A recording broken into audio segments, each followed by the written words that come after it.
মিষ্টি কথা ও সুন্দর চেহারার আড়ালে ভয়ঙ্কর প্রেমের ফাঁদ। প্রেমের ফাঁদে ফেলে সুযোগ মতো নগ্ন ভিডিও ধারণ করে ব্ল্যাকমেইল করাই তাদের মূল পেশা। তাদের চক্রে কেউ সাজে পুলিশ, কেউ সাংবাদিক।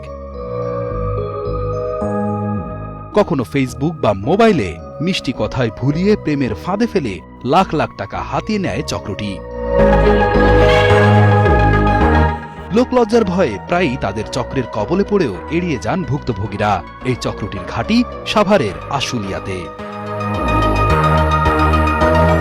গেল ২০ এপ্রিল পূর্ব পরিচয় সূত্র ধরে আশুলিয়ার জিরানি এলাকার সড়ক থেকে মোটরসাইকেলে ইমন নামের এক যুবককে তুলে নিয়ে যায় পার্শ্ববর্তী জঙ্গলে। সেখানে গিয়েই ব্ল্যাকমেইল করে টাকা হাতিয়ে নেওয়া হয় ইমন নামের সেই যুবকের কাছ থেকে। প্রতিবাদ করায় মারধর করে ক্ষত বিক্ষত করা হয় ভুক্তভোগীর শরীর। এছাড়া বিষয়টি বিশ্বাসযোগ্য করে তুলতে যুবকের মুঠোফোন কেড়ে নিয়ে অপরাধীর স্ত্রীর মুঠোফোনে নানা মেসেজ পাঠায় নিজেই। পরে ২০,০০০ টাকা মুক্তিপণ দিয়ে চক্রটির কবল থেকে ফিরে আসেন ভুক্তভোগী ইমন। পরবর্তীতে ঘটনাটি পুলিশকে জানানো হলে পুলিশি অভিযানে গ্রেফতার হয় এই চক্রের মূল হোতা ফাহিম ও সাথী আক্তার দম্পতি। হঠাৎ করে একটা মোটরসাইকেল আসে, আমাকে অস্ত্র ঠেকায় দুর্যোগভাবে আমাকে ওইখান থেকে তুলে নিয়ে আসে। শ্রীপুর লেবন হসপিটালের পিছনে যে জঙ্গল এলাকাটা আছে ওইখানে আমাকে নিয়ে জিম্মি করে রাখে, মারধর করে অনেক। আমার কাছ থেকে মোবাইলটা নিয়ে ওনারা সব আগে থেকেই প্ল্যান করেছে।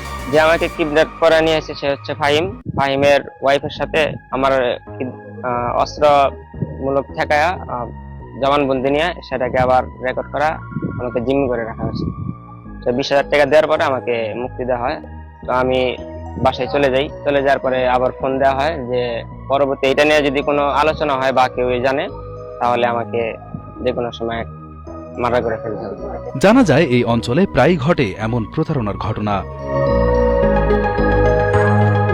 প্রেমের ফাঁদে পা দিয়ে গেল ২ মে চাঁপাইনবাবগঞ্জ থেকে আশুলিয়ার জামগড়ায় এসে রিয়ামণি নামে এক নারীর ব্ল্যাকমেইলের শিকার হয় যুবক সানাউর মাহমুদ। ঘরে আটকে রেখে অসামাজিক কাজের আখ্যা দিয়ে হাতিয়ে নেওয়া হয় প্রায় ৬০,০০০ টাকা। অভিযোগ পেয়ে এই চক্রের ৩ জনকে গ্রেফতার করে পুলিশ। এর আগে চলতি বছরের ফেব্রুয়ারি মাসে পোশাক শ্রমিক এক তরুণকে একই কায়দায় আটকে রেখে টাকা হাতিয়ে নেয় অপর একটি চক্র। আমি 10 দিন আগে এক মেয়ের সাথে ফেসবুকে বন্ধুত্ব হয়। আমি চাঁপাইনবাবগঞ্জ থেকে বাইপেল যাওয়ার উদ্দেশ্যে ভাইয়ের কাছে গেলে তার ফোন পাওয়ার পর তার সাথে দেখা করি এবং দেখা করার পর সে বাসায় নিয়ে যায়।